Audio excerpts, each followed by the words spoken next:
श्रोताओ, देश की आज़ादी का एक लंबा इतिहास रहा है। इस आज़ादी को प्राप्त करने के लिए देश ने बड़े संघर्ष, बड़े उतार-चढ़ाव का जो दौर देखा, वो हम सब उसके साक्षी हैं।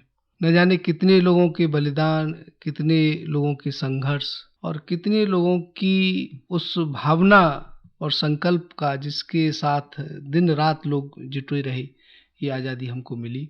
बहुत सारे ऐसे पड़ाव और उतार-चढ़ाव आए जो मील का पत्थर भी साबित हुए, या जिनको हम ये कह सकते हैं कि जहाँ से इस आज़ादी की लड़ाई को एक नई दिशा मिली, नए मोड़ मिले।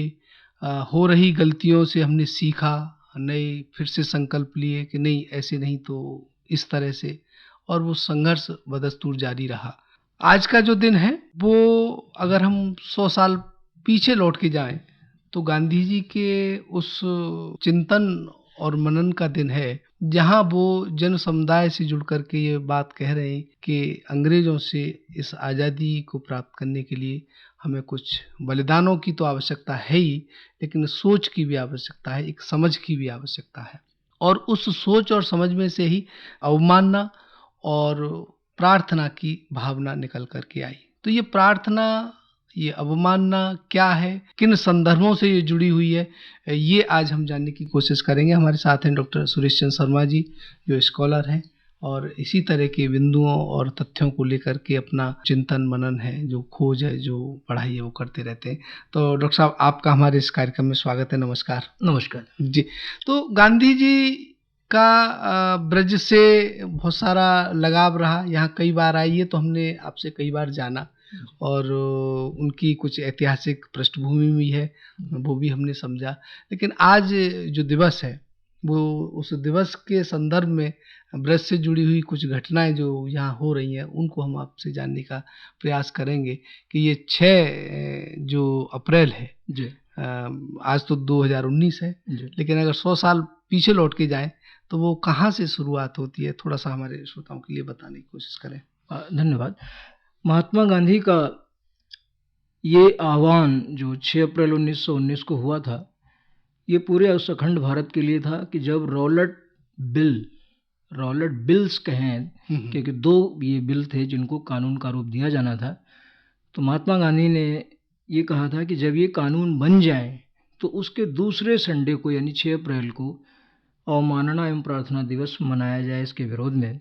ये आह्वान था, मद्रास से उन्होंने दिया था। और इसको लेकर के मथुरा में भी बंदी हुई, कोसी कला, छाता, बलदेव, शेरगढ़, इन इलाकों में भी बंदी हुई थी। और मथुरा की जो सबसे खास बात थी वो ये थी कि 15,000 लोग हाथ में काले झंडे लेकर नंगे पैर नंगे सिर, जैसा कि महात्मा जी का आदेश था, उससे कहीं भी कम नहीं जरा सा। तो वो उन्होंने एक जुलूस निकाला। उसके बाद गांधी पार्क में एक सभा हुई थी जिसमें रॉलेट कानून के खिलाफ में रेजोल्यूशन पास किए गए थे। इसकी पृष्ठभूमि में जाए, रॉलेट क्या था, क्यों आया, क्या जरूरत थी, न रॉलेट होता तो क्या देश नहीं चलता, इन सब चीज़ों को लेकर के अगर हम थोड़ा सा पीछे चलें तो भारतीय कानून संहिता, दंड संहिता, इंडियन पेनल कोड, जिसके मनु लॉर्ड मैकाले माने जाते हैं, तो 1830 के दशक में जब वो भारतीय कानून दंड संहिता का लेखन कर रहे हैं तो उसमें कहीं भी सेडिशन, राजद्रोह नाम की कोई चीज़ नहीं है। पहली बात जी।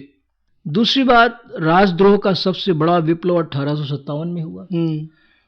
तब भी जो है, और उस समय इस विप्लव के बाद में जो पश्चिम के मनु लॉर्ड मैकाले हैं, उनकी जो संहिता है उसका दोबारा संशोधन किया गया, उसका रिवीजन किया गया। तब भी राजद्रोह शब्द नहीं इस्तेमाल किया गया भारतीय दंड संहिता में।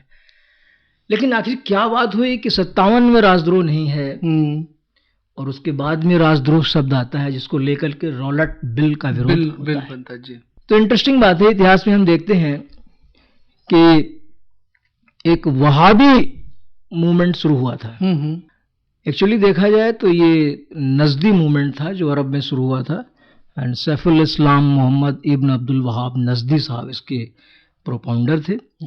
उन्होंने इस्लाम में जो दूसरे तत्व आ गए थे पूजा पाठ में, उनका विरोध करने के लिए एक तौहीद शुद्धिकरण का आंदोलन चलाया था, जो भारत में आकर के दूसरे रूप में कन्वर्ट हुआ। तो सैयद अहमद बरेलवी साहब थे उस जमाने में। तो जब उन्होंने भारत में इस आंदोलन को शुरू किया तो चूंकि उनका नाम वहाबी था, नजदी था, अरब में वो नजदी मूवमेंट कहलाया, तो मोहम्मद इब्न अब्दुल वहाब नजदी, तो यहाँ वहाब शब्द को लेकर के अंग्रेजों ने वहाबी मूवमेंट हो गया। हाँ, मूवमेंट हो गया, लेकिन बात वही नजदी मूवमेंट की है।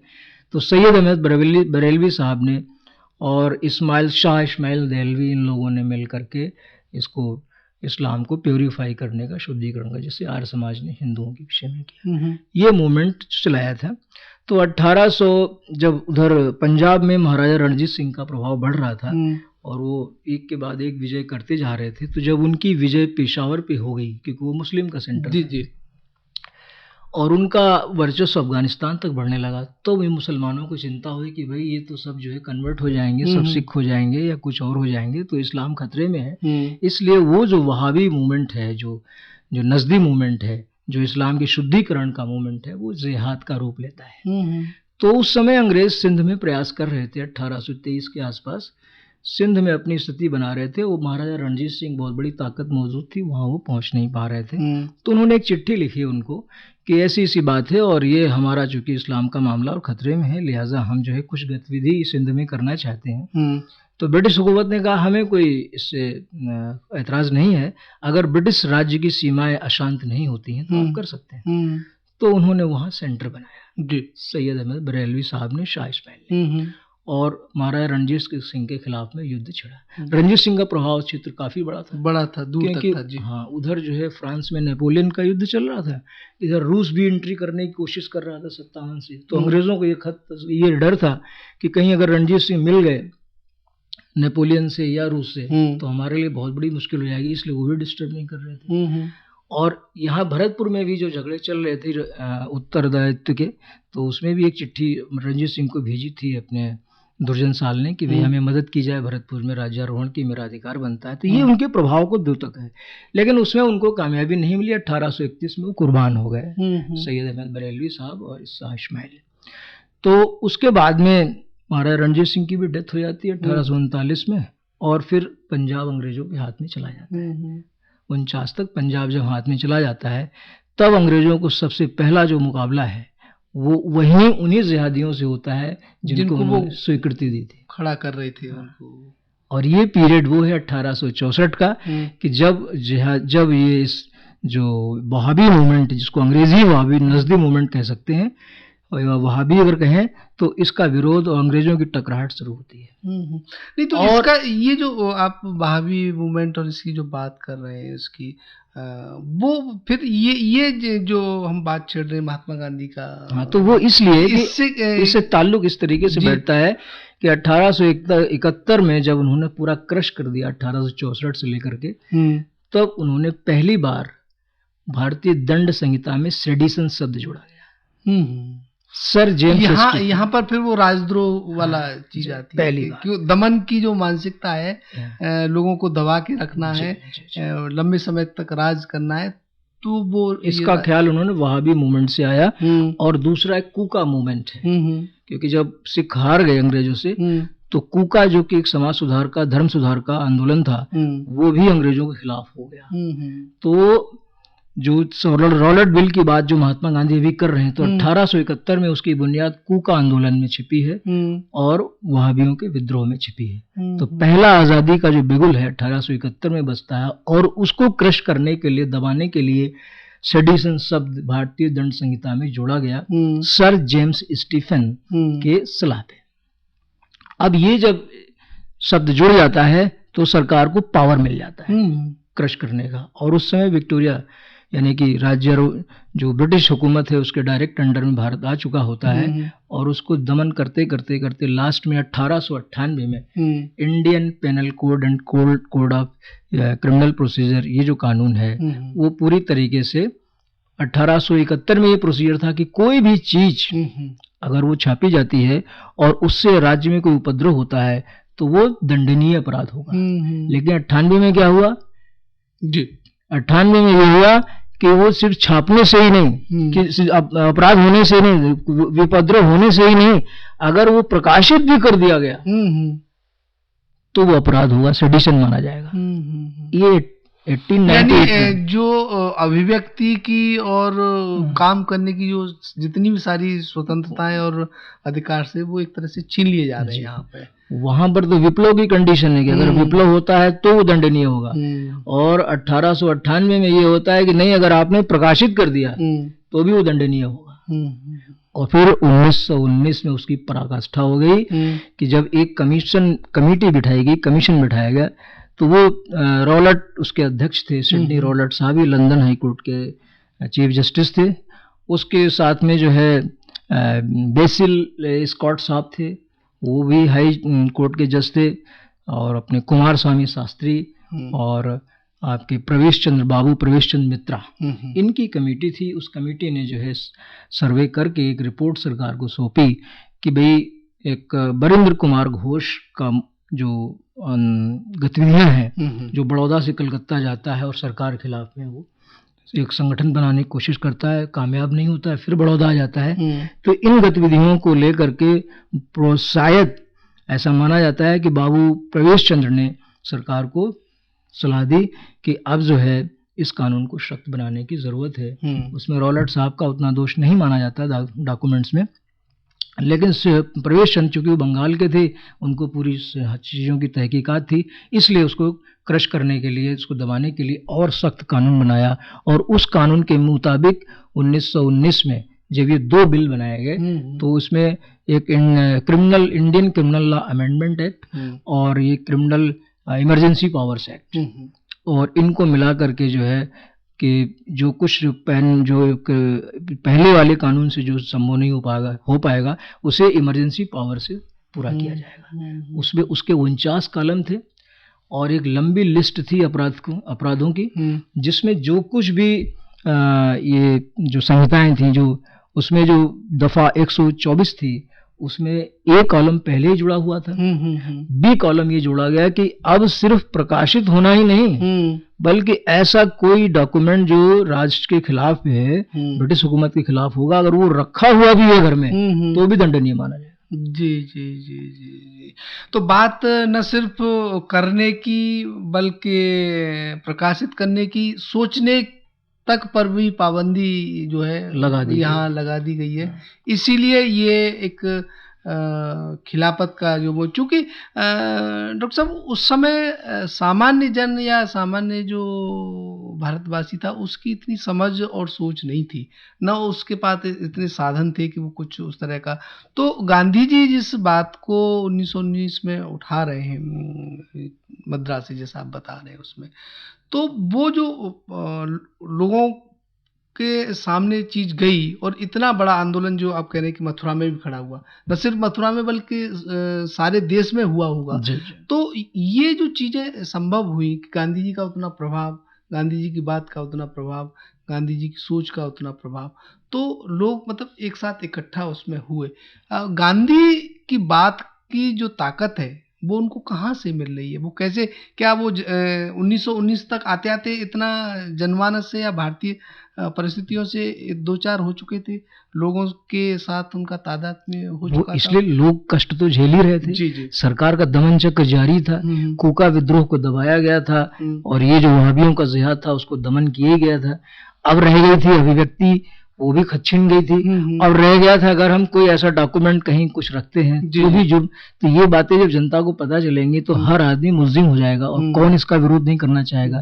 तो उस जमाने के मोहम्मद अली जिन्ना है, और भारत रत्न मदन मोहन मालवीय हैं, कापड़े हैं, पटेल साहब हैं, इन सब लोगों ने जनमानस में इन चीजों का प्रचार किया कि तुम सारे अपराधी हो जाओगे। जी जी जी जी, मतलब जीना ही मुश्किल हो जाएगा, सांस लेना मुश्किल हो जाएगा, उसमें जो दफा जो 196 दफा थी, 196 में भी कॉलम जोड़ा गया कि वो जो उसके अपराध हैं वो तो है ही हैं, उसके बावजूद जो मजिस्ट्रेट है वो पुलिस को आदेश दे सकता है किसी के विषय में, और उसकी इंक्वायरी जो है 121, 122, 131 के तहत की जाएगी। ये भी है, और उसमें उस पुलिस की शिनाख्त पे, उसकी शय पे उसको गिरफ्तार किया जा सकता है, और उसमें 2 साल की जो सजा होगी, दंड होगा और प्लस जुर्माना होगा, नहीं तो दोनों होगा।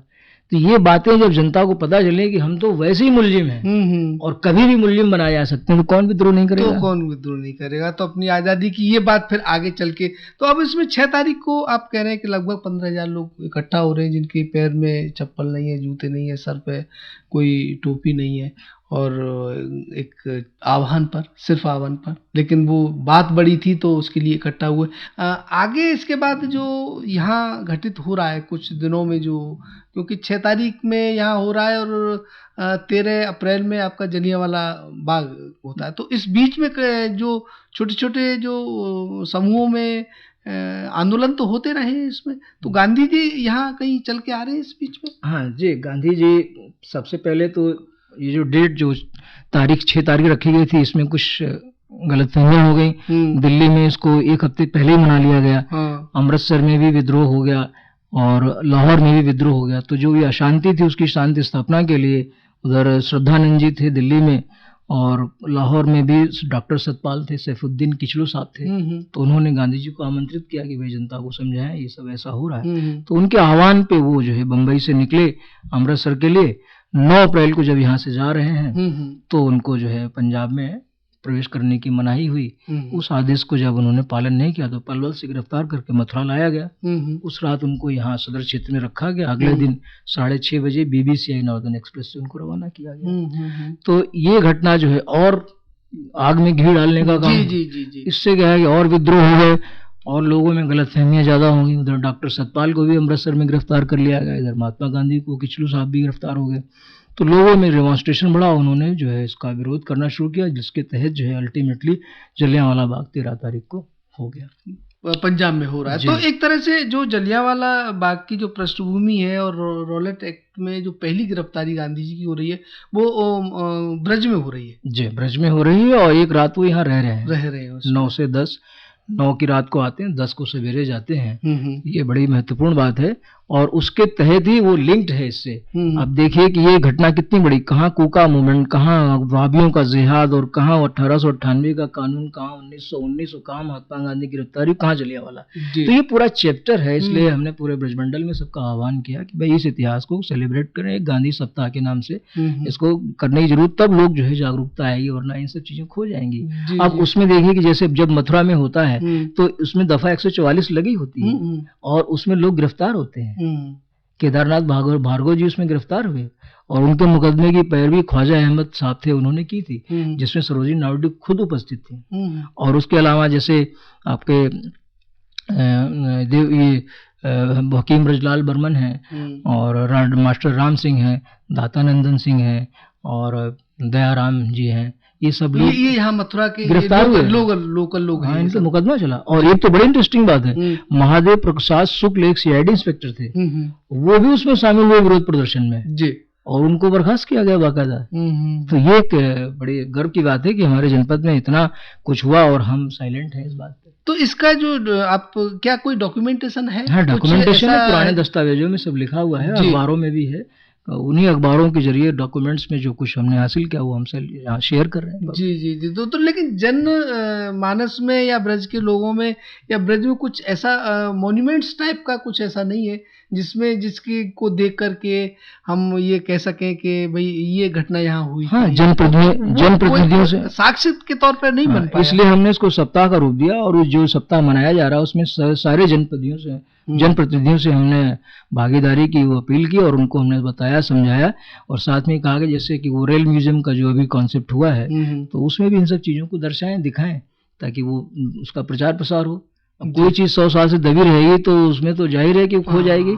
उस समय के लोगों तक का कोई यहाँ वो नहीं है जी। तो आज के लोगों को तो वो चीज पता ही नहीं है और पता नहीं है तो उसके साथ जुड़ी हुई कोई संवेदना और सहानुभूति भी नहीं है। तो चीज जो एक बड़ी नेशनल लेवल की जो घटना हो रही है, जैसे चंपारण का आंदोलन है, वो एक राष्ट्रीय महत्व की घटना बन गया। तो वहाँ के लोगों ने मेहनत की ना। जी। चंपारण में जितना चंपारण वालों ने लिखा, बिहार के लोगों ने लिखा, उत्तर प्रदेश में किसने लिखा? नहीं लिखा। मथुरा में कितना लिखा गया? एक आपके चिंतामणि शुक्ल की किताब को छोड़कर कितनी किताबें यहाँ पे नहीं है। तो इसलिए हम लोगों ने उसका प्रचार प्रसार भी नहीं किया और हमने उनको लिटरेचर भी नहीं बनाया, फिर हमने बच्चों में जाके उनको शेयर नहीं किया, चर्चा भी नहीं तो हुई। इसलिए हमने कई बार घटना छोटी होती है लेकिन राष्ट्रीय महत्व का इसलिए भी हो जाती है कि वहाँ के जनमानस में, लोक साहित्य में और लोकोक्ति और मुहावरों में आ जाती है, तो वो पीढ़ी दर पीढ़ी चलती रहती है। लेकिन यहाँ ऐसा नहीं हो पाया। मैं थोड़ा सा ये जानना चाहता हूँ कि यहाँ गांधी जी रॉलेट एक्ट के विरोध में जो एक प्रार्थना की बात करते हैं, अवमानना की बात करते हैं, क्या वही अवमानना और प्रार्थना आगे चल करके उनके सविनय अवज्ञा आंदोलन की पृष्ठभूमि थी? और क्या, यही तो बेस बन रहा है, ये आधार बन रहा है। Gandhi ji is under training, वो अभी प्रशिक्षण प्राप्त कर रहे हैं। फिर इससे अनुभव लेकर के वो बाद में जो है सिविल डिसोबीडियंस होगा, नॉन कोऑपरेशन होगा, नमक कानून तोड़ो होगा, भारत छोड़ो होगा, ये सब इसी से निकलेंगे और ये बुनियाद है। इस बुनियाद को अगर हम समझेंगे तब हम गांधी को ठीक से समझ पाएंगे। यानी यहाँ अवमानना और प्रार्थना से फिर अवज्ञा की बात आती है, फिर असहयोग की बात आती है, और फिर करो और मरो तक। एक्चुअली वहाँ भी थोड़ा सा डिफरेंस है। करो और मरो का नारा जो है वो गांधी जी का दिया नहीं है। दो मीटिंग हुई थी, पहले में जो है करो मरो था, उसके बाद में उसमें सुधार हुआ क्योंकि जो खान अब्दुल गफ्फार खान थे वो उससे बाहर भी हो गए थे। तो उनका कि अगर आप ये अहिंसा की बात करते हो तो वही तक ठीक है, ये तो हिंसा की बात है, हम इसमें शामिल नहीं होते। तो बाद में फिर उसमें सुधार भी हुआ था, ये बात किताबों में नहीं लिखी गई। तो वो भी जल्दबाजी में एक फैसला था। सुधार हुआ उसके बाद क्या नया नारा क्या आया उसमें? क्योंकि बात करो या मरो तक ही रहेगी। तो नया कोई नारा आया होगा उसमें? हाँ, करो नारा तो नहीं आया, लेकिन करो मरो भी इनका दिया हुआ नहीं था, वो तो किसी अखबार वाले ने छाप दिया था, उसी को अडॉप्ट कर लिया। भावना को शब्द दे दिए गए, बस ये किसी न्यूज़पेपर में छपा था, किसी एडिटर ने इसको छापा अपनी तरफ से और वो उसको अडॉप्ट कर लिया गया। इस तरीके से करो मरो की हिस्ट्री है। लेकिन वो बाद में फिर उसमें संशोधन किया कांग्रेस ने, गांधी जी ने भी इसको वापस लिया और फिर जो है खान अब्दुल गफ्फार खान साहब उसमें शामिल हुए, जो ये दूसरा तीसरा आंदोलन चला। तो ये है उसकी बुनियाद। जी। तो मतलब कहीं ना कहीं और आप ये देखें, मजे की बात ये है कि जब वो ये आह्वान कर रहे हैं मद्रास से, तो वो ये कह रहे हैं कि हमारी कंडीशंस हैं कि जो भी सत्याग्रही बनेगा वो उस दिन भोजन नहीं करेगा 24 घंटे तक। पिछला खाना जब खाया है उससे लेकर के बीच में अगले खाने के बीच में 24 घंटे का फासला होना चाहिए। दूसरी बात ये है कि आप जो है कोई विद्रोह नहीं करेंगे, कोई वायलेंस नहीं करेंगे, और जो सरकारी नौकरी में है वो पहले से प्रार्थना पत्र दे देंगे, तब वो छुट्टी लेंगे ताकि उनके ऊपर कोई आँच ना आए।